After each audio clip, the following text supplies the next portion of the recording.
So we got here. Okay, cool.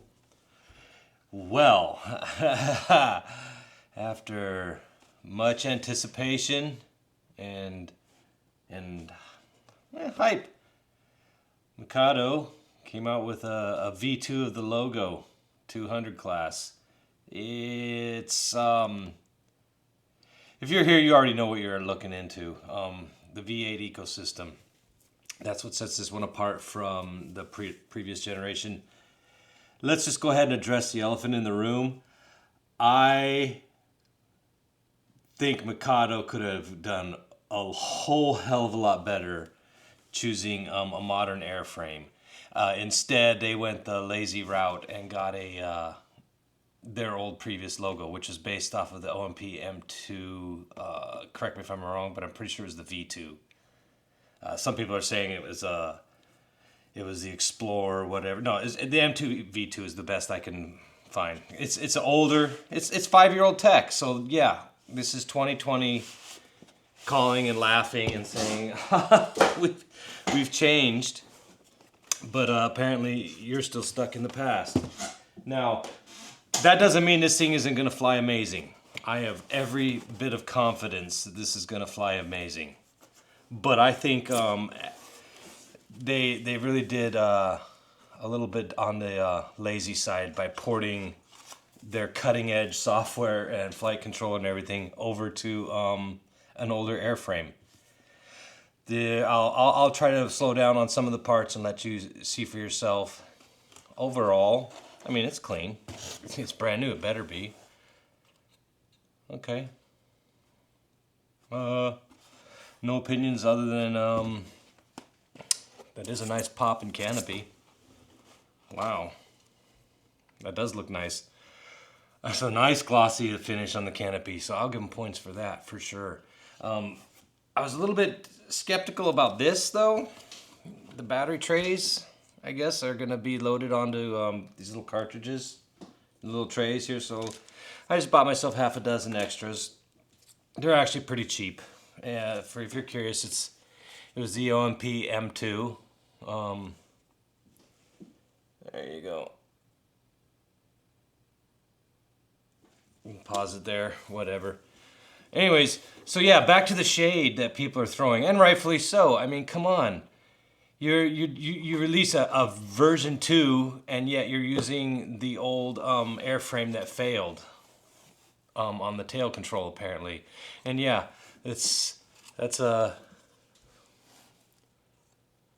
not exactly the world's most impressive tail motor. Technology's improved. Newer motors run more efficiently. You get longer flight times. The airframes are lighter now, and yeah, they dropped the ball on that. Not gonna try to sugarcoat it or shill. Like I said, it's gonna fly amazing. I have every bit of confidence. Why'd you buy it then if you're critical? Like, well, let's see. Does your shaming language invalidate my points? Oh, no, it doesn't. Back to my original premise. Yeah, you could have done better there, Mikado. For sure. Let's pop this off. Look, that's a beautiful cake. I don't like the closed jaw. I'm gonna probably see if I can swap it out. I'm hoping I can spit a goose guy jaw on there. I got some nice aftermarket goose guy leftovers from my S2 because I hate fly that thing. And yeah, I'm looking forward to flying this. I for sure am. And it's a very nice gloss, very nice pop, and it's definitely a beefy quality for sure. Okay, you win points over what OMP and Goose Guy have been giving in this department. Hats off to you there, Mikado. Hey, like I said, credit where credit's due. I'll point out the negatives and I'll point out the positives. All right, VTX blades. I have no opinion. I've never flown them before, but I'm a noob anyway. So what would I know if I popped on these versus somebody else's? I'm glad that I'll be able to add. Oh, I'm sure I can fit some OMP blades or Goose Guy blades in there. Just a little disclaimer warning. saying this is the tightness. Oh, well, that's what I always put on mine anyways. So yeah, I'm glad I was never off. Airframe.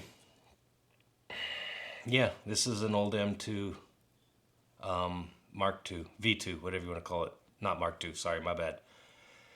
Battery tray latch, very nice.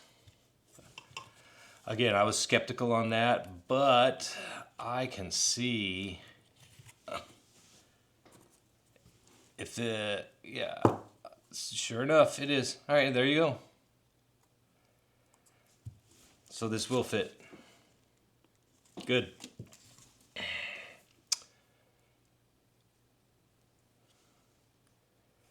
Hey, that's I've never flown V-bar before, by the way. I am brand new to the world of Mikado.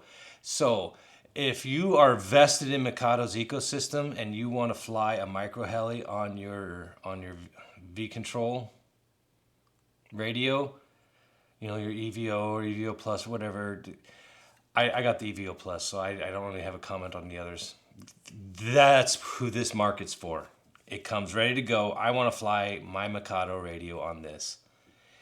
And if you are not vested in the Mikado ecosystem, but you want to get a micro heli that's a top performer, this is the wrong machine for you. Because what you want to do is you want to be vested in maybe a Radio Master.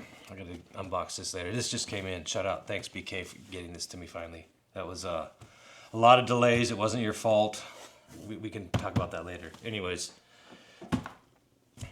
No, you're gonna, for the price that I paid for this, you can get yourself an OMP Mark II or a V3, and both are spectacular machines, and generationally better than this one, minus this.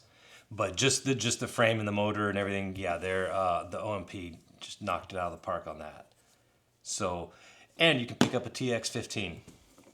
So now you have a full-on radio and a micro helicopter for the price that I paid for this, $620 for this.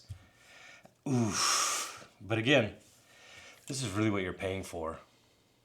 Mikado's flight controllers. And I heard that they are pretty gangster.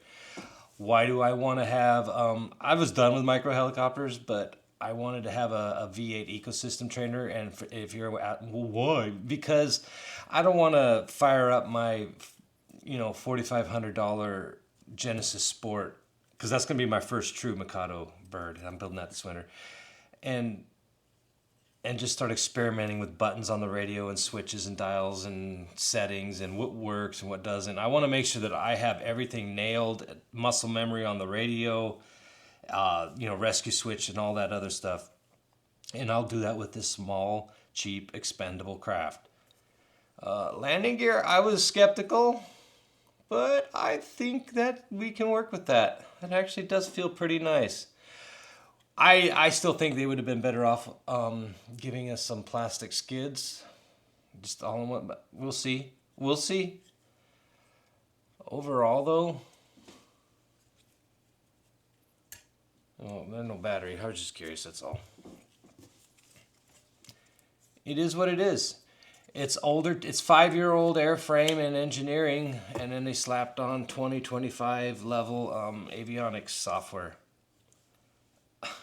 Why not just do us right and give us the best of both worlds? A brand new upgraded frame, motor, efficiency, balance, head design and everything, and your badass Mikado ecosystem.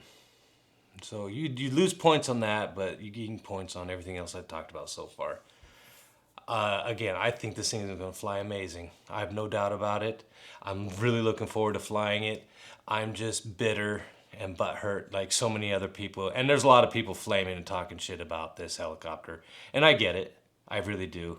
Because $620, and then you're going to just give us a big middle finger bird by this weak sauce old... This failed in the previous generation. Yeah, but look what we could do with software. Okay, fine. If that's what you wanted to do, is prove that your software can take even piece of shit fucking ancient hardware and make it suddenly run good, great. I still think you could have done better by doing a pro version. I make it a true V2, not a V1.1, because that's what this is. This is just a patch upgrade, not an actual generational leap in everything across the board. All right. I still don't regret buying it, but I am not gonna be glowing and glazing them about how amazing their choices were, because they clearly weren't, and this speaks for itself. I mean, it's too bad. Too bad they dropped the ball on that department. Everything else, though, it's going to be amazing. Thank you.